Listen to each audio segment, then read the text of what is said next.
అయితే మీరు ఇంద్రజ గారిని తీసుకొచ్చినాక మళ్ళీ ఎలా? ఇంద్రజ గారిని తీసుకొచ్చిన తర్వాత హ్మ్.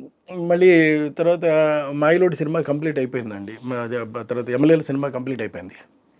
అయిపోయిన తర్వాత 'శుభలగ్నం' సినిమాకి వచ్చినప్పుడు సౌందర్య ఫోన్ చేసి, సార్ నేను ఒక చిన్న తప్పు చేశాను. నన్ను రెక్టిఫై చేసుకునే ఛాన్స్ కోసం నేను చూస్తున్నాను సార్. మీరు అవకాశం ఇస్తే. అదేంటమ్మా అంత మాట అన్నావు నువ్వు? అదేంటి నీ సొంత అన్నయ్య లాంటి వాడిని నేను. చెప్పమ్మా నీకు ఏం కావాలో చెప్పు అంటే, లేదండి మీ సినిమాలో నేను కనీసం నిలబడినా సరే సరిపోద్ది. సౌందర్యం ఉంది అనేటటువంటి చిన్న పదం వినిపిస్తే చాలు నాకు. అలా సరేనమ్మా నేను ఏదో ఒకటి చేస్తానులే అని చెప్పి అప్పుడు ఈ సాంగ్ చేశానండి. బాబు మోహన్ పక్కనే. మరి బాబు మోహన్ పక్కన చేస్తావా అని కూడా అడిగానండి. ఎస్ 100% చేస్తాను. ఎవరైనా నాకు అనవసరం అండి. మీ సినిమా అయితే చాలు నేను చేస్తాను అంతే. అందంతే చేసింది. ఎలా వచ్చి ఉంటుంది ఆవిడకి ఆ రియలైజేషన్?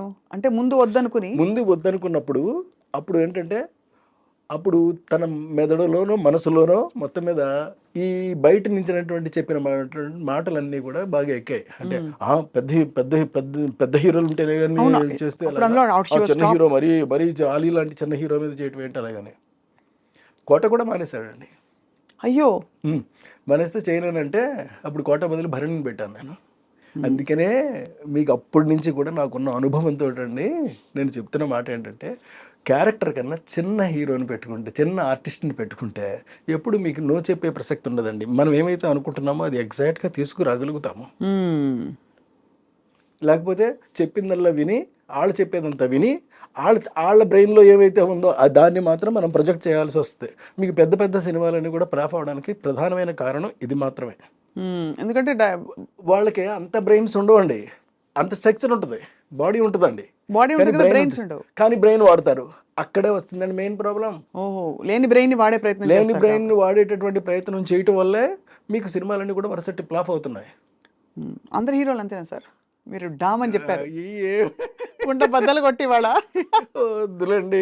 ఎందుకు అంటే సీరియస్ గా, బికాస్ నిజంగా హీరో సెంటర్ కి రెమ్యునరేషన్స్ అవి కూడా ఎవరో బయట వాళ్ళు కాదు, మన వాళ్ళే కదా. అవును, అంతే కదా. చించుకుంటే కాళ్ళ మీద పడుతుంది అనేది సామెత ఉంది మనకి. అవును, ఎందుకు మనం చించుకుని మన కాళ్ళ మీద మనమే పడేసుకోవడం? వాళ్ళు మన వాళ్ళే కదా. పోనీ ఒక క్లాత్ వేసి అప్పుడు కడుపు చించుకుందాం సార్, క్లాత్ తీసేయచ్చు. అంటే నేను అడగడం అది కాదు సార్. నిజంగానే హీరో సెంట్రిక్ సినిమా బాగా అది ఇంకో స్కూల్ ఆఫ్ థాట్. అంటే హీరో కోసం డైలాగులు, ప్లానింగ్, స్క్రీన్ ప్లే ప్లాన్ చేయడం, అది ఇది అలా ఆ స్కూల్ ఆఫ్ డైరెక్టర్స్ కూడా చాలా మంది ఉన్నారు. వాళ్ళు కూడా సక్సెస్ఫుల్ రన్ అవుతున్న వాళ్ళు ఉన్నారు తప్పకుండా. అవును కదా సార్, అంతే కదా. కథే ఇదిగా పెట్టుకున్న వాళ్ళందరూ కూడా కథ మీద రన్ అవుతారు సార్. సినిమా మీద, సినిమాకి దానికి సంబంధించినటువంటి అనువుగా హీరో మంచి అన్న చేయొచ్చు, చెడు కూడా చేయొచ్చు అండి. ఏదైనా చేసినా సినిమా హిట్ అవ్వడానికి ఏం కావాలో అది మాత్రం కోరుకుంటారు, దాన్నే ప్రజెంట్ చేస్తారు. అప్పుడే డెఫినెట్గా ఆడతాయి కూడా అండి. మన సుకుమార్ గారు ఈ రెండింటిని బ్లర్ చేసి కథలో ఉండే ఇంపర్ఫెక్షన్స్ హీరోలో, అంటే కొంచెం ఇలా పెట్టుకోవడం కానీ, పుష్పరాజు లేకపోతే తగ్గేదేలే అంటాం, అదేం తప్పేం లేదండి. అది క్యారెక్టరైజేషన్ అయినప్పుడు అప్పుడు మరి వాళ్ళు పెద్ద హీరోలు అయ్యింది, స్టార్ మెటీరియల్ అయ్యింది కూడా వాళ్ళు ఒదిగిపోయినట్టే కదా క్యారెక్టర్లో. అల్లు అర్జున్ గారు ఫర్ ఎగ్జాంపుల్ రియల్లీ అక్కడ చాలా బాగా చేశాడండి అతను. అవును, నేషనల్ అవార్డు వచ్చింది ఆయనకి. సో అలా అంటే ఇప్పుడు కొద్దిగా మేబీ కృష్ణారెడ్డి గారు ఈ నెక్స్ట్ సినిమా కూడా వీఆర్ వెయిటింగ్ సార్. మంచి సోషల్ ఫ్యాంటసీ చూసి ఎన్రోల్ అయింది సార్ మీరు చెప్పిన ద నాలెడ్జ్ టైప్. ఎందుకంటే మనకి ఎంతసేపు ఈ ప్లేన్లోనే లేదు, అలాంటివి కాకుండా లేదండి, కంప్లీట్గా ఒక కొత్త సినిమాని కొత్త జోనర్లో కొత్తదనం క్రియేట్ చేసినట్టే నేను చూపెడతాను సినిమానండి. ఎందుకంటే నాకు గ్యాప్ కూడా వచ్చేస్తుంది. ఈ గ్యాప్లో నేను ఏం చేశానంటే ఖాళీగా అయితే లేనండి, ప్రతి క్షణం పని చేస్తూనే ఉన్నానండి. అందులో కొన్ని పనులు చెప్తాను మీకు ఏం చేశాను అని. నేను రాబోయేటటువంటి నా జీవితానికి సరిపడా నేను కథలన్నీ అల్లేసుకుని రెడీగా పెట్టేసుకున్నానండి సినిమాలు చేయడానికి. నా దగ్గర ఇప్పుడు 10 కథల స్టోర్ ఉన్నాయండి. బాబా స్టాక్ ఉన్నాయి. ఇందులో ఇవన్నీ కూడా నేను చేస్తానండి. ఒక మెజిషియన్స్ లవ్ స్టోరీ రెడీగా ఉంది సిద్ధంగా. మెజిషియన్ లవ్ స్టోరీ అండి, love story of A magician. Next అమ్మ పుట్టిన ఊరు ఒకటి సిద్ధంగా ఉందండి. గంధర్వవనం ఒకటి రెడీగా ఉంది. ఇలాంటి ఒకటి కాదండి, ఎన్నున్నాయో 10 సినిమాలు నేను సిద్ధం చేసి పెట్టుకున్నానండి. కానీ ఎక్కడి నుంచి పుడుతున్నాయి మీకు ఇప్పుడు? అంటే what is influencing your thought into certain kinds of stories? Your good question అండి. మళ్ళీ మిమ్మల్ని అభినందిస్తున్నా. నాకు అంటే ఒక మనిషికి ఒక జెల్ ఉంటుందండి. అది బ్రెయిన్‌లో అన్నా ఉండొచ్చు, బాడీలో అన్నా ఉండొచ్చు, ఏదన్నా ఉండొచ్చు అండి. అది బ్రెయిన్‌లో ఉంటే ఒకలా ఉంటదండి. అది బ్రెయిన్‌లో ఉన్నవాళ్ళు ఏం చేస్తారంటే, నా దగ్గర ఈ కథల యొక్క సంఖ్య పెరిగిపోతూ ఉన్నప్పుడు, ఇప్పుడు నేనేం చేశానంటే, చెప్తాను మళ్ళీ మీకు. నేను అందమైనటువంటి కథలు 1 పేజీలో కొన్ని రాసేసుకున్నానండి. దరిదాపుగా ఒక 20 కథల దాకా రాసేసానండి. ఈ 20 కథల్ని వారానికి ఒకటి చొప్పున యూట్యూబ్‌లో రిలీజ్ చేస్తానండి. ఈ 20 కాదండి, దరిదాపుగా నాకు 6 ఏళ్ళకి సరిపడే కథలు ఉంటాయండి వారానికి ఒకటి చొప్పున రిలీజ్ చేయడానికి. యూట్యూబ్‌లో యూట్యూబ్‌లో చేస్తానండి. ఇది కాకుండా అంటే యూట్యూబ్‌లో సినిమాలు తీస్తారు. బుజ్జి బుజ్జి సినిమాలా? చిన్న చిన్నవి ఓన్లీ 5 నిమిషాల పాటు నేను అందంగా చేస్తానండి. నా డిక్షన్‌లోనే ఉంటదండి. ఎవరి కోసం ఎవరి కోసం ఆడియన్స్ కోసమా సార్? అంటే ఎందుకు అడిగానంటే audience are crazy to see such kind of things, new things. Something new you want to tell without putting in the effort of a full film. 5 నిమిషాలు చేస్తారు. 5 నిమిషాల్లో ఒక కథ చెప్పేస్తారండి. ఇలాంటి కథలు నా దగ్గర చాలా ఉండిపోయినాయి. అవన్నీ కూడా చేసుకుంటూ వెళ్ళిపోతారండి. అవి చేస్తే నాకు వారానికి ఒకటి చొప్పున రిలీజ్ చేస్తే 6 ఏళ్ళు సమయం పడద్దండి నాకు. బాబోయ్, అన్ని కథలా సార్? అంటే ఇది 52 into కాకుండా 6 52 వారాలు ఇంటూ 6 52 వారాలు ఇంటూ 6 300 కథల పైన నా దగ్గర సిద్ధంగా ఉన్నాయి. నేను ఇప్పుడు 20 రాశానండి. రాయడమే ఇంకా రాసుకుంటూ పోతానండి ఇక్కడి నుంచి. ఇది కాకుండా మళ్ళీ ఇంకొక పని చేస్తానండి. అదేమిటి అని అంటే, ఇప్పుడు ఆడియన్స్కి చాలా మందికి మ్యూజిక్ అంటే చాలా ఇష్టం నాది. సో నేను మ్యూజిక్ చేయకుండా ఉండడం అనేటటువంటిది నేను నేరంగా ఫీల్ అయ్యానండి. తప్పు చేస్తున్నానేమో అని నాకు ఫీలింగ్ వచ్చింది. సరే, అందుకని మరి ఆడియన్స్ ముందుకి ఎలా తీసుకెళ్ళాం? Private album no, don't do a somebody who did already something new. అంటే సంథింగ్ న్యూ అంటే మళ్ళీ ఇది న్యూ అని మీరు అడగొచ్చండి. కాకపోయినా ఉన్నట్లు ది బెస్ట్ సెలెక్ట్ చేసుకోవాలి మనం. అలా నేను సెలెక్ట్ చేసుకున్నా. అదేమిటి అని అంటే, ఇప్పుడు యూట్యూబ్లోను ఈ మధ్య ఒక పాట ఒకటి వచ్చిందండి, రాధమ్మ అలాగే ఒక పాట. మీరు చూసారో లేదో? రాధమ్మ అది బాగుందండి, చాలా బాగుంది, మంచి పాట. అలాగే బుల్లెట్ బండి ఎక్కి వస్తానప్ప, నీ బుల్లెట్ బండి వచ్చేస్తావా డుగ్గు డుగ్గు డుగ్గు డుగ్గు పట్టు. చూసారా? అంటే ఇవన్నీ ఇప్పుడు అది తానే పాడింది, ఇక్కడ తాను పాడలేదండి. అంటే తాను పాడినా తాను పాడకపోయినప్పటికీ కూడా అవి ప్రజెంట్ చేస్తున్నారు. అవును. సో ఇలా నేను ఎందుకు చేయకూడదు అని నాకు ఒక పెద్ద ప్రశ్న వచ్చింది. అప్పుడు నేను నెలకు ఒక పాట ఒకటి చొప్పుని రిలీజ్ చేసుకుంటూ పోతానండి. Lyric already ready? ఏది రెడీ లేదు, ట్యూన్స్ మాత్రం రెడీ అండి. మీకు ట్యూన్స్ మాత్రం రెడీగా ఉన్నాయి, వాటిని రాయించడం ఎంతసేపు రాయిస్తారండి? రాయించుకోవడం, శుభ్రంగా పాడించుకోవడం, మార్కెట్లోకి నేనే యాక్ట్ చేస్తానండి. అది నేనే చేస్తాను. ఎవరో కహమ్మాయినో ఇంకొకరినో వేసుకుంటానండి. వేసుకుని చాలా జాగ్రత్తగా సింపుల్గా కొత్త కల్ట్ ఆఫ్ కంటెంట్ ని మనం క్రియేట్ చేసి ఇస్తాను. ఇది ఒకటోది. ఇంకోటి మీకు యూట్యూబ్లో చెప్పానండి. మూడవది ఉందండి. మూడోది ఏంటంటే, ఎస్పి బాలు గారు, చిత్ర గారు ఎన్నో పాటలు నాకు సూపర్ డూపర్ హిట్లు పాడారు. అవును. అందుకని నేను నేను పాడుతున్నట్టుగా, యాక్చువల్గా నేను పాడడం కాదండి, అది బాలు గారే పాడడం, కానీ నేను నటిస్తాను అంతే. బాలు గారి పాటకి, చిత్ర గారి పాటకి ఎవరినైనా ఇంకో లేడీ ఆర్టిస్ట్ని వేసుకుంటానండి. వేసుకుని మిగతా ఆర్కెస్ట్రా అంటే పాట అలాగే వస్తుందండి. అదెందుకు సార్? ట్రిబ్యూట్ లాగా? ఏది? మీ ఊరికి ఒక బ్యూటిఫుల్ మెమరీ లాగా? కాదండి, వాళ్ళందరికీ కూడా ఒక మెమరీని మళ్ళీ తిరిగి ఇవ్వడం కోసం నేనే పాడుతూ నేనే యాక్ట్ చేస్తూ సూపర్ చేస్తానండి. చేస్తే అది నెలకు ఒకటి రిలీజ్ అవుతూ ఉంటుందండి. ఎవ్రీ అంటే ఒక 15 డేస్కి ఇది రిలీజ్ అయితే 1వ తారీఖు నాడు అది రిలీజ్ అవుతుంది, 15వ తారీఖు నాడు ఇది రిలీజ్ అవుతుంది, 1వ తారీఖు నాడు అది రిలీజ్ అవుతుంది, 15వ తారీఖు నాడు ఇది రిలీజ్ అవుతుంది, వారం ఆదివారం రిలీజ్ అవుతాయి. ఇందులో కూడా నాకు స్వార్థం ఉందండి. నేను చేయబోతున్న సినిమాల్లో రేపు పొద్దున్న వరుసగా నాకు సినిమాలు వస్తాయండి. అంటే బయట వస్తాయని కాదు, నేను సొంతంగా చేసుకుంటానండి. సినిమాలు నేను రేపు ప్రిపేర్ చేసి, ఎందుకంటే అలా సినిమాలు చేయడంలో కూడా ఒక స్వార్థం ఉంది. అందులో మళ్ళీ ఉందండి, తక్కువ బడ్జెట్ తోటి. నాకు తెలుసు అండి అది ఎలా సినిమాలు చేయాలో తెలుసు. ఎక్కువ ప్రాఫిట్ వచ్చేలాగా, అంటే ఊహించనంత ప్రాఫిట్ వచ్చేలాగా మాత్రం చేస్తానండి. ఇదేంట్రా ఈ సినిమా ఇది ఇంత ఇంత తక్కువ అవ్వదే, కానీ అందులో 4 వంతు అవుద్ది అంతే. అంతేనా? అంతే. అంటే తక్కువ అంటే ఎంత సార్ మీ దృష్టిలో? ఇప్పుడు ఎందుకంటే అన్ని కోట్లలో ఉంది లెక్క. ఎక్కడ అంటే ఇప్పుడు అంకి చెవి ఇప్పుడు నేను వదిలేను అనుకోండి, హ్మ్. ఇంతేనా అంటారు. అంటారు కాబట్టి అలా అనకుండా మీరు తీసేసి ఈ ప్రోడక్ట్ వాల్యూ ఇంత అని చెప్తారు. అంతే. అంతే.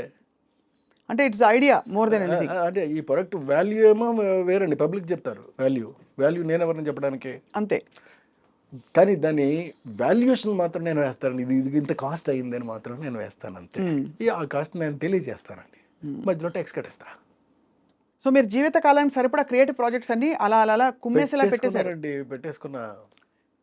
ఎంత గ్రేట్ సార్. అంటే బట్ మీరు మీ గ్యాప్లో మీరు జస్టిఫై చేశారు కదా. ఎంత గ్యాప్ వచ్చింది సార్ ఇప్పుడు లాస్ట్ ఫిల్మ్కి ఇప్పటికీ? ఆల్మోస్ట్ మినిమమ్ ఒక 20 years గ్యాప్ ఉంటుందండి. 15 years 20 years గ్యాప్. పెళ్ళం ఊరు వెళ్తే తర్వాత నాకు పెద్దగా హిట్స్ కానీ అంత కాదు సార్, అంత ఒక వెలుగు వెలిగిన మీరు మధ్యలో ఇంత గ్యాప్ వచ్చేసినప్పుడు ఎక్కడైనా మీరు డిస్టర్బ్ అయ్యారా? అసలు అవ్వలేదండి. అంటే ఇంత అందరూ నేను తీసేస్తున్నారు. డిస్టర్బ్ అవ్వలేదు, కానీ మిగతా వాళ్ళు డిస్టర్బ్ అయ్యారు. అవునా? అంటే బికాస్ ఆఫ్ అంటే ఎందుకనంటే ఈడికి ఏంటి ఇట్లా చాలద్దు అనుకున్న వాళ్ళు డిస్టర్బ్ అయ్యారు. వీడితో మళ్ళీ మన సినిమా చేయాలి ఇప్పుడు వీటితోటి డిస్టర్బ్ అయ్యారు. వీళ్ళందరూ డిస్టర్బెన్స్ నేను హ్యాపీగా చూస్తూ ఈరోజు ఉన్నానండి, ఆడియన్స్ దయ వల్ల. How do you feel sir ఓవరాల్గా సినిమా పరిశ్రమకి? మీరు ఎక్కడ భీమవరంలో కదా సార్ మీరు చదువుకున్నది? భీమవరంలో చదువుకున్నారు? భీమవరంలో చదివానండి. మాస్టర్ ఆఫ్ కామర్స్ చదివాను, తర్వాత diploma in business management in మెడ్రాస్లో చేశానండి. అంటే క్వాలిఫికేషన్ వేరు, ఇందులోకి వచ్చారు పరిశ్రమలోకి. ఏమనిపిస్తుంది సార్ ఓవరాల్గా మీ life if you look back and see? నాకు చిన్నప్పటి నుంచి నాకు తెలుసో తెలియకో మొత్తం మీద నాకు సినిమా అంటే ఒక ఇష్టం కన్నా పై పదం అండి పిచ్చి. ఆ పిచ్చితోటి ఇక్కడికి వచ్చానండి. ఆ పిచ్చి కోసమే ప్రతి క్షణం ప్రయత్నం చేశాను. తర్వాత దెబ్బలు కూడా తిన్నానండి, చాలా దెబ్బలు తిన్నాను. ఎలా సార్? ఆఖరికి పప్పలు వండుకునే స్థితికి కూడా వెళ్ళిపోయానండి. అంటే పప్పలు వండుకునే స్థితికి, అంటే కాజాలు ఇవన్నీ చేసుకుని గడిపితేనే తప్ప జరిగిన. ఎంకామ్ చదువుకున్న తర్వాత అది కూడా చేశానండి. కానీ ఆ రోజున కూడా నేనేమి ఎదగబోయేటటువంటి నన్ను నేనే చూసుకున్నాను తప్ప అయ్యో జరుగుతున్నది మాత్రం నేను చూసుకోలేదు. ఆ సిచ్యువేషన్ అసలు ఎలా వచ్చింది, ఎందుకు వచ్చింది సార్? మీరు కాజాలు కాజాలు చేయాల్సినటువంటి పరిస్థితి అంటే మాకు సొంతంగా ఒక కంపెనీ ఒకటి ఉందండి, స్వీట్ కంపెనీ ఉంటే అప్పుడు అందులో మొత్తం 20 మంది 30 మందిని పనులు పెట్టారు అనుకోండి, కాస్ట్ ఎక్కువైపోతుంది కదా, అంచేత తక్కువ మన ధరకి సప్లై చేయొచ్చు కదా అలాగని చెప్పేసి నువ్వు కూడా పని చేయొచ్చు కదా అంటే నేను కూడా నేర్చేసుకుని నేను పని చేస్తాను. ఆఫ్టర్ కంప్లీషన్ ఆఫ్ ఎంకామ్ చేసేసాను అంతే. చేసేసి ఒక మంచి విషయం చెప్తానండి ఇప్పుడు. ఒక రోజు నా కోసం నాకు బాగా ఫ్రెండ్ ఒక అతని పేరు విష్ణు. అతను నా కోసం వచ్చాడండి, ఒక రాజదూత బండి వేసుకుని, బాగా ఫ్రెండ్. మేము పార్వతీ భవన్లో చదువుకునేవాళ్ళం అండి. అక్కడ కాలేజీలో డిఎన్ఆర్ కాలేజీలో చదువుకుంటూ పార్వతీ భవన్లో ఉన్నప్పుడు అతను బాగా close friend, almost like roommate అనుకోండి. అతను నా దగ్గరికి వచ్చాడండి. వస్తే నేను అప్పుడు ఒక చిన్న టవల్ కట్టుకునండి ఖర్చులు చేస్తున్నాను సీరియస్గా.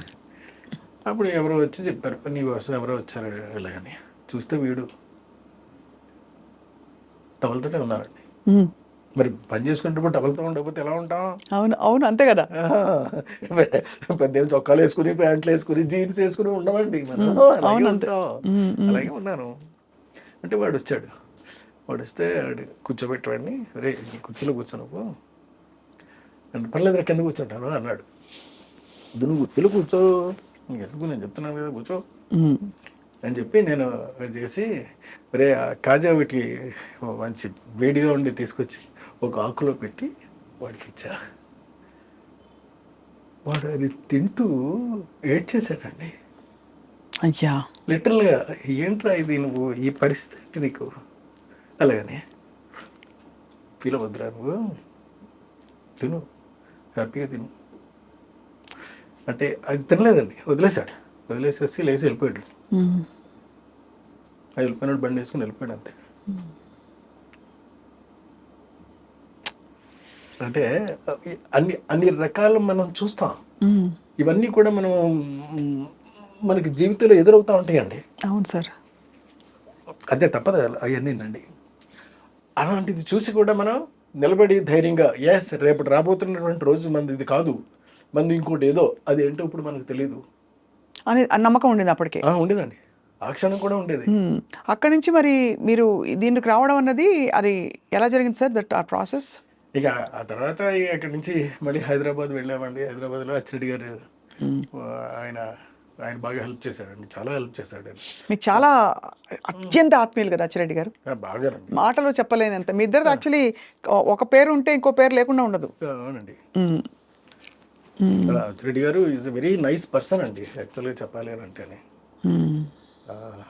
అంతటి నిస్వార్థపరుడిని లేదా అంతటి విశాల హృదయం ఉన్నవాడిని నేను చూడలేదండి. మ్మ్. అతను వచ్చి హైదరాబాద్లో ఒక కంపెనీ పెట్టాడండి, స్వీట్స్ కంపెనీ. దానికి మా నాన్నగారు కూడా పనిచేసేవారు. మ్మ్. అప్పుడు చిన్న టీవీఎస్ 50 అలాగని పాత సెకండ్ హ్యాండ్లో కొరి మ్మ్. నాకు ఇచ్చి నువ్వు వెళ్ళి మెడ్రాస్ వెళ్ళి ట్రై చేయి అంటే నేను ఇక్కడికి వచ్చానండి మెడ్రాస్. నెలకు వచ్చి 3,000 రూపాయలు మొత్తం మీద అటు చేసి ఇటు చేసి పోగేసి మొత్తం మీద తనకి పంపించబడ్డాను. 3,000 రూపాయలా సార్? ఆ 3,000 రూపాయలతోటి నేను తిరుగుతూ ఉండేవాడిని అండి. ఏదో రకంగా మొత్తం మీద మనం వేషాలు సంపాదించాలి అని వేషాల కోసం నానా ట్రైలు చేశానండి. నవల జంజాల గారిని కలిశాను, దాసరి నారాయణరావు గారిని కలిశాను. అప్పట్లో ఎవరు ఇవ్వలే. వేరే ఏదో చిన్న చిన్న ఆటలలో ఏదో చిన్న వేషాలు ఏవో వేశారండి, బట్ అవి ఏమీ ఉపయోగపడవండి అవి. సో ఇలాగ ఒక జీవితం అయిపోయిందండి. అయిపోయిన తర్వాత ఇలా లాభం లేదురా, మనమే ఏదైనా ఆలోచిద్దాం అలాగని చెప్పేసి అప్పుడు జాగ్రత్తగా మేము ఒక వీడియో బిజినెస్ చేసేవాళ్ళం. చిన్న వీడియో బిజినెస్ అండి. వీడియోలో బాగా డబ్బులు వచ్చేవి. ఎందుకంటే అప్పట్లో ఏముంది, మాయ బజార్ లాంటి సినిమా ఇది కొన్నాం. మరి అది ఇప్పుడు ఇవాళ ఎన్ని లక్షలు ఎన్ని కోట్లు చెప్పలేము. అంటే ఇలాంటివన్నీ కూడా చేసుకుంటూ వెళ్ళిపోయామండి ఎక్కడికక్కడ మీరు. అంటే కాకపోతే అప్పుడు ఒక రకంగా మా అచ్చిరెడ్డి గారు నేర్పిందే మీకు చెప్తానండి. ఎప్పుడైనా సరే ఎక్కడైనా సరే సోమవారం ఇద్దాము అనుకున్నాం అనుకో, వాళ్ళకి బుధవారం అని చెప్పు, ఇది ఒక్కటి పాటించు నువ్వు. నేనేమో శనివారమే పంపిస్తాను ఇక్కడి నుంచి డబ్బులు నీకు అని చెప్పేవారు ఆయన. నేను అలాగే చేసేవాడిని అండి. సోమవారం శనివారం నాడు వచ్చేసేది నాకు. వచ్చేస్తే వాళ్ళకి ఆదివారం నాడు ఫోన్ చేసి, ఏమంటే మీకు ఇవాళ అంటే సండే అనుకోండి, మీకేమీ అభ్యంతరం లేదు కదా, డబ్బులు యాక్చువల్గా మీకు బుధవారం ఇస్తా అన్నాను, ఇవాళ రెడీ అయిపోయినాయి అండి. అలాగని చూడండి అది ఎంత అందంగా ఉంటుందో. వాడు షాక్ అయిపోయాడండి. ఏంటగా ఇప్పుడు బుధవారం నాడు ఇస్తా అన్నావు కదా, నువ్వు ముందు ఇచ్చేస్తావేంటి? అలాగని మీరు తీసేసుకోండి సార్. అది నాకు చాలా పెద్ద అడ్వాంటేజ్. అంటే మంచి బంధాలు ఏర్పడతాయి, క్రెడిటబిలిటీ బాగా పెరిగింది. క్రెడిబిలిటీ. Correct sir. ఈ క్రెడిటబిలిటీ తోటే అప్పుడు సినిమా స్టార్ట్ చేసామండి. కొబ్బరి బండం స్టార్ట్ చేసినప్పుడు ఈ క్రెడిటబిలిటీ హెల్ప్ అయ్యి ఒక నయ పైసా మేమేం పెట్టుకోలేదు. కాకపోతే దాని మీద వచ్చినటువంటి లాభాలు మాత్రం బాగా వచ్చాయండి. వచ్చిన లాభాలు మొత్తం అన్నీ కూడా నా ప్రమోషన్ కోసం ఖర్చు పెట్టేశాను. డైరెక్టర్గా ఎస్వి కృష్ణారెడ్డి అలాగని చెప్పేసండి. ఆ తర్వాత సినిమా మాయలోడు. మాయలోడప్పుడు ఇక డైరెక్టర్ అయ్యానండి.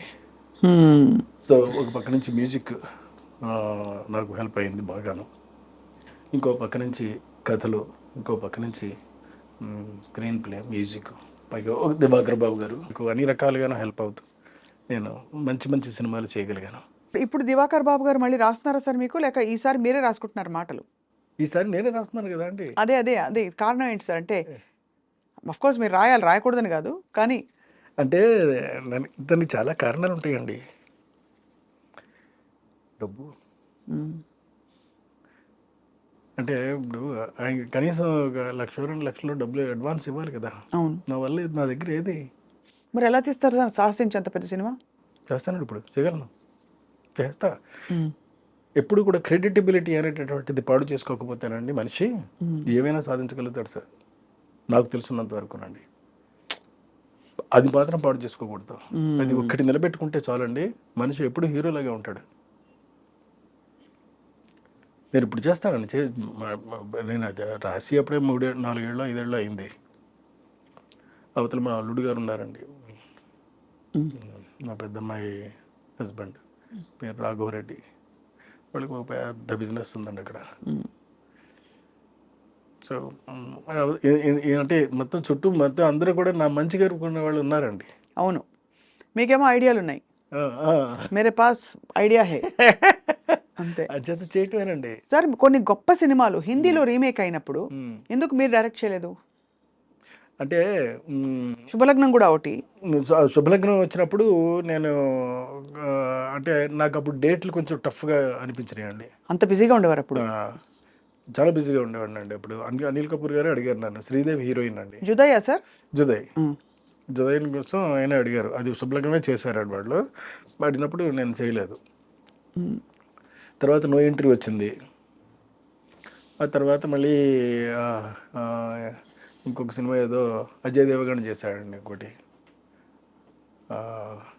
హౌస్ఫుల్ అలాగని. మొత్తం సినిమాలన్నీ కూడా రీమేక్ అక్కడ కూడా సెన్సేషనల్ హిట్స్ అయినాయి అండి. అన్ని హిట్స్, పెద్ద హిట్స్ అండి చాలా సార్. అదే కదా, అందుకే అంత ఆత్మ ఉండే కథలు, అంత ఆత్మ ఉండే సినిమాలు ఒక్కసారిగా కృష్ణారెడ్డి గారు అండ్ ఆ జానర్ ఆఫ్ సినిమాలు మాయమైపోయాయి. ఇప్పుడు మళ్ళీ మీరు రావడం చాలా మాది ఆనందం. బికాజ్ మంచి కామెడీ ఉంటుంది, టైమింగ్ ఉంటుంది, ఒక ఆత్మ కథ ఉంటుంది అందులో అని వెయిటింగ్ సార్ ఈ ద నాలెడ్జ్ కోసం. చైనీస్ విలేనా సార్? అక్కడికి వెళ్ళి పట్టుకొచ్చారా? ఇక్కడే ఉంటారు ఆయన? లేదండి, చైనా అక్కడి నుంచి చైనా నుంచి మంగోలియాలో ఉంటాడండి ఆయన. ఎలా పట్టారు ఆయన్ని?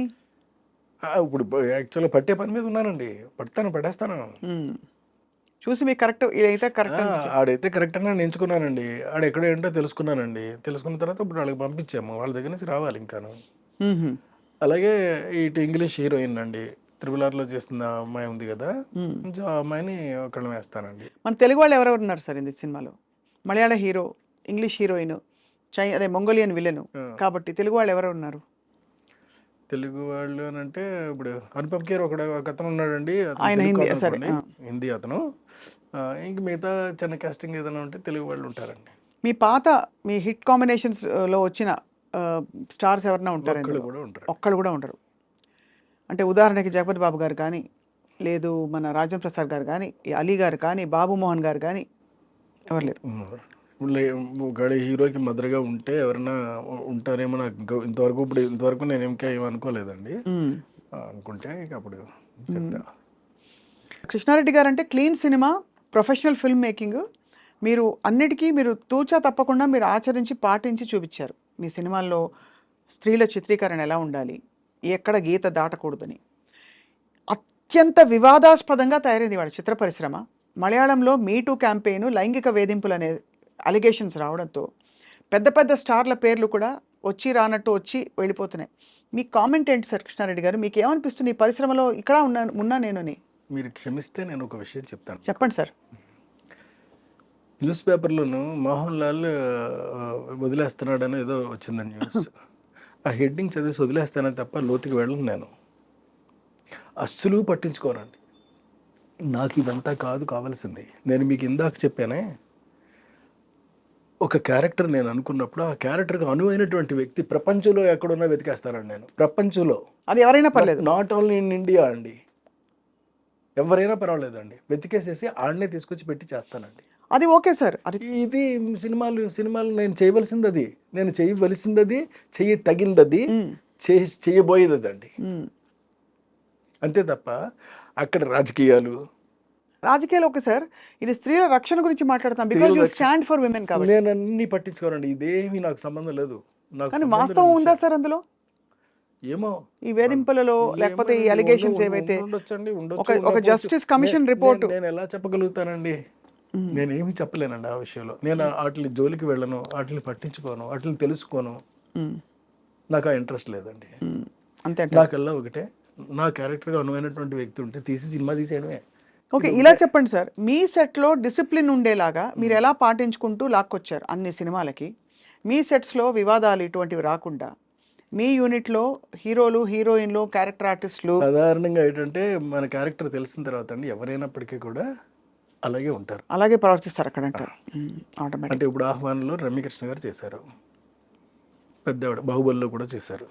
అప్పుడు రమ్యకృష్ణ గారు చేసినప్పుడు ఎంత అందంగా చూసుకునేవానంటే ఆవిడ లాస్ట్ డే షూటింగ్ అయిపోయి కంప్లీట్ అయి వెళ్ళిపోతున్నప్పుడు అండి పట్టుబట్టలు పెట్టి వెండి పళ్ళులో అందులో పెట్టండి, దానిపైన ఒక 10,000 రూపాయలు డబ్బులు పెట్టి కుంకుమ పెట్టి ఆవిడకి బొట్టు పెట్టి మరీ పంపించామండి. ఆవిడ ఏడ్చేశారండి పట్టుకొని.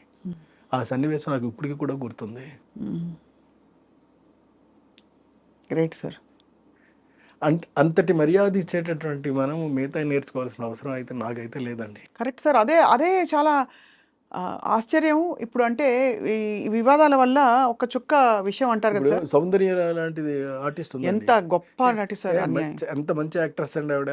ఆవిడ ఒక సినిమాలో చేయనన్నానని తనంతట తానే ఫోన్ చేసి మళ్ళీ నా సినిమాలో యాక్ట్ చేసింది బాబు మోహన్ పక్కనే అని అంటే మీరు ఆలోచించండి హౌ కరెక్ట్ సార్. అంటే హౌ యు ఆర్ మెయింటైనింగ్. మనం మెయింటెనెన్స్ చేసే విధానాన్ని బట్టి ఇదంతా ఆధారపడి ఉంటుందండి. అవును సార్. వీడు ఆ గొడవల్లోకి వెళ్ళడం, వీడికి ఇవన్నీ అనవసరం. అతని పద్ధతి ఏదో అతనిది, అతను ఇదిలో అతను ఉంటాడు అంతే. దానికి వాళ్ళు నచ్చితే వస్తారండి. ఒకవేళ నచ్చలేదు మానేస్తారు, మళ్ళీ నచ్చింది మళ్ళీ వస్తారు. అంతే కదా. అస్సలు ఏమీ ఇబ్బంది లేదండి, ఇబ్బంది లేదు. దేనికి సమస్య లేదు. ఇప్పుడు ఈ మలయాళ హీరో ఎవరో చెప్పరా సార్ మాకు? ఎస్టాబ్లిష్డ్ హీరో అని చెప్పారు. అంటే ఒక ఎస్టాబ్లిష్డ్ హీరో అండి, మలయాళం హీరో సిజ్జు విల్సన్ అలాగేనండి అతని పేరు. అతన్ని పట్టుకొని వస్తారండి. సో అతనితో మాట్లాడాలి. ఇంకా మాట్లాడాలండి, ఇంకా మాట్లాడాలి. నేను వేసుకున్నాను అంతే, మీ లెక్కలు నా లెక్కలు తప్పకుండా అది. సో అయితే సార్ ఇప్పుడున్న పరిస్థితుల్లో మరి ఈ సినిమా మా బహుభాషల్లో తీస్తారా, ఒక తెలుగులోనే ఉంటుందా? లేదండి, బహుభాషల్లో చేస్తారండి.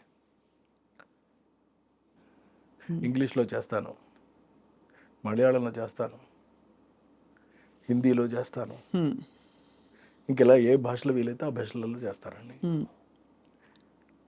ఏమో రేపొద్దున జనానికి నచ్చింది అనుకోండి, దానికి బ్రహ్మరథం పడితే వాళ్ళే తర్జుమా చేయించుకుంటారు ఎక్కడెక్కడికో, కన్నడ, మలయాళం, హిందీ. ఇవన్నీ కాకుండానండి జపనీస్ లాంగ్వేజ్, చైనీస్ లాంగ్వేజెస్లో కూడా వెళ్ళిపోవచ్చు. అవును, అక్కడ మంగోలియన్ విలన్ ఉండగా ఏముంది, ఆత్మ ఒక్కళ్ళు చాలు కదా సార్ సినిమా నడిపించడానికి. కృష్ణారెడ్డి గారు, మీరు వర్క్ చేసిన చాలా అత్యంత ఇష్టమైన హీరోయిన్ సౌందర్య గారు వెళ్ళిపోయిన టైంలో అకస్మాత్తుగా జరిగిన ఆ సందర్భానికి మీరు ఎలా తట్టుకున్నారు? నేను అసలు కొంతకాలం ఆవిడ యాక్ట్ చేసిన సినిమాలు ఏవి కూడా చూడలేకపోయానండి. నా వల్ల కాలేదు, నేను స్విచ్ ఆఫ్ చేసేసేవాడిని. ఎంత దారుణం సార్! ఎంత విధి అంటారా, లేకపోతే నాకు అసలు విధి అనే చెప్పాలంతేనండి. ఎంత చక్కని తల్లి సార్. ఎందుకంటే ఆవిడతో పాటు వాళ్ళు అన్నయ్యానండి, ఇద్దరు కలిపి మంటల్లో ఆహుతైపోయి వెళ్ళిపోయారు అని అంటే ఇంకంతకన్నా అబ్బాయి చాలా బాధాకరమైనటువంటి ఇన్సిడెంట్ అండి. మహానటి, చాలా మంచి యాక్ట్రెస్ కదా సార్. మసి అయిపోతుంటే జనం చూసి తట్టుకోలేమండి అసలు. ఆర్తనాదాలు మామూలుగా కాదండి అవి, అన్ఇమాజినబుల్. నేనైతే నేను ఊహించుకోలేను కూడానండి ఇలా జరుగుతుంది అలాగనేది, ఊహ కూడా అందదు నాకు. అంటే ఇన్ని అప్స్ అండ్ డౌన్స్, కొన్ని షాకులు, విజయాలు, గ్రేట్ సక్సెస్లు, అవార్డులు, అన్ని ఎత్తుపల్లాలు అన్నీ చూసిన కృష్ణారెడ్డి గారికి జీవితం గురించి ఏమర్థమైంది సార్ మీకు? చాలా అందంగా అర్థమైందండి. చిన్నటి జీవితం ఇది, సుఖంగా, సంతోషంగా, ఆనందంగా ఉండటం ఒక్కటే మనం చేయగలిగిన పని. ఇక మిగతావి ఇవన్నీ కూడా కృష్ణుడు చెప్పినట్టండి భగవద్గీతలో, మిగతావన్నీ కూడా భగవంతుడికి వదిలేయాలి. మనం చేసే పనులు భగవంతుడికి వదిలేయాలండి. నువ్వు ఏం చేస్తావో చేసుకో, నేను చేసేది నేను చేస్తున్నాను, అది కూడా నువ్వు ఇచ్చిన దానివల్లే నేను చేస్తున్నాను, నేను చేయగలుగుతున్నాను. చేత నా చేత చేయిస్తున్నావు కాబట్టి దాని రిజల్ట్ కూడా నీకు సంబంధించింది, నాకు ఏ విధంగానూ సంబంధం లేదు. ఇది నేను తెలుసుకున్నటువంటిదండి. అంచేత ఎందుకు ఈ కాస్త కోసం దర్పాన్ని ప్రదర్శించి, అహాన్ని చూపెట్టి, ఎదుటి వాళ్ళని అగౌరవంగా మాట్లాడి ఇది చేయొద్దు. ధర్మంగా, గౌరవంగా, ఎదుటి వ్యక్తిని మర్యాద ఇస్తూ నువ్వు ఎలా ప్రవర్తించగలవో అలా ప్రవర్తించు, సరిపోద్దంతే. ఇది ఒకటి నేను నేర్చుకున్నదండి. Excellent sir. మీ కొత్త సినిమా ఎప్పుడు సార్ స్టార్టింగ్? బహుశా 2 monthsలో స్టార్ట్ అవుతుందండి. ఎక్కడెక్కడ షూటింగ్ అడగచ్చా అప్పుడు ఇంకా ప్లానింగ్లో? అడగొచ్చండి. మొత్తం అన్ని ఏర్పాట్లు చేసేసుకుంటున్నాం అండి అన్నిటికీ కూడాను. అంటే 90% రామోజీ ఫిలిం సిటీలో చేస్తానండి. ఇక్కడే. ఓకే. అయితే డెఫినెట్గా ఇది ఫ్యాంటసీ కాబట్టి ఎవ్రీబడి ఈజ్ వెయిటింగ్. ఎందుకంటే ఈ మధ్య కొంచెం ఇలా నాలెడ్జ్తో కూడినవి, పురాతనమైన నాలెడ్జ్ మన చేతిలోకి రావడం, ఇలాంటి సినిమాలు వినంగానే మంచి జోష్ వస్తుంది అందరిలో. అవునండి. తప్పకుండా. అండ్ ఐ థింక్ భారతీయ సంపద అంత గొప్పది కాబట్టి అవును. అది సార్. సో అయితే కృష్ణారెడ్డి గారికి మేము all the very very best అని నమస్కరించి చెప్తూ, సార్ కృష్ణారెడ్డి గారు మీరు దైనందిన జీవితంలో మీరు ఏం చేస్తారు ఇప్పుడు? సినిమాలు చూడడం, రాసుకోవడం ఇవి కాకుండా ఎనీ అదర్ హాబీస్? మిగతా ఏం పెట్టుకోరండి. అంతే. సినిమాలు చూడడం, లేకపోతే రాసుకోవడం, లేకపోతే కొత్త విషయాలు తెలుసుకోవడం. ఐప్యాడ్ ఉంటుంది కదా అండి, ఈ ప్రపంచం గురించి మొత్తం అదే తెలియజేస్తూ ఉంటుంది మనకి. అవును. అంచేత మొత్తం అన్ని ఏదైనా సరే అన్నీ తెలుసుకుంటానండి. కొత్త కొత్త పాటలు వింటూ, నాకు నచ్చిన జూలు నేను చేసుకుంటూ, నా జీవితాన్ని నేను హ్యాపీగా గడిపేస్తానండి. ఆర్టిఫిషియల్ ఇంటెలిజెన్స్ ఏమైనా వాడబోతున్నారా సార్ మీరు? ఏఐ ఇప్పుడు ఇలా 10 సెకండ్లలో పాట ఇచ్చేస్తోంది ఏఐ. లేదండి. వాడరా? కృష్ణారెడ్డి గారి స్టాంపే ఉండాలి. అంతేనండి. అంటే మీ పాట, మీ లిరిక్, మీ ఇది. So great sir. అట్టే వెళ్తున్నాను నేను, అంతే తప్ప ఆర్టిఫిషియల్ ఇంటెలిజెన్స్ని ఏమి వాడే అవకాశాలు అసలు అంటే టెక్నాలజీగా మాత్రం ఆర్టిఫిషియల్ ఇంటెలిజెన్స్ వాడతానండి.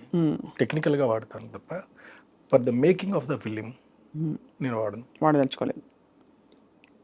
మీ ధీమాకి, మీ జోష్కి, మీ స్పిరిట్కి జోహార్లు చెప్తూ thank you so much Krishna Reddy గారు. థ్యాంక్ యూ అండి. Thank you. మరి మళ్ళీ రావాలి. మీ నెక్స్ట్ సినిమా లాంచ్ అవ్వగానే తప్పకుండా మిమ్మల్ని సెట్స్లో వచ్చి పలకరించి డిస్టర్బ్ చేస్తాం. అయ్యో, సో స్వీట్ ఆఫ్ యూ అండి. Thank you very much. Thank you sir. రోజు రావాలని కోరుకుంటాను. థ్యాంక్ యూ అండి. Thank you very much sir.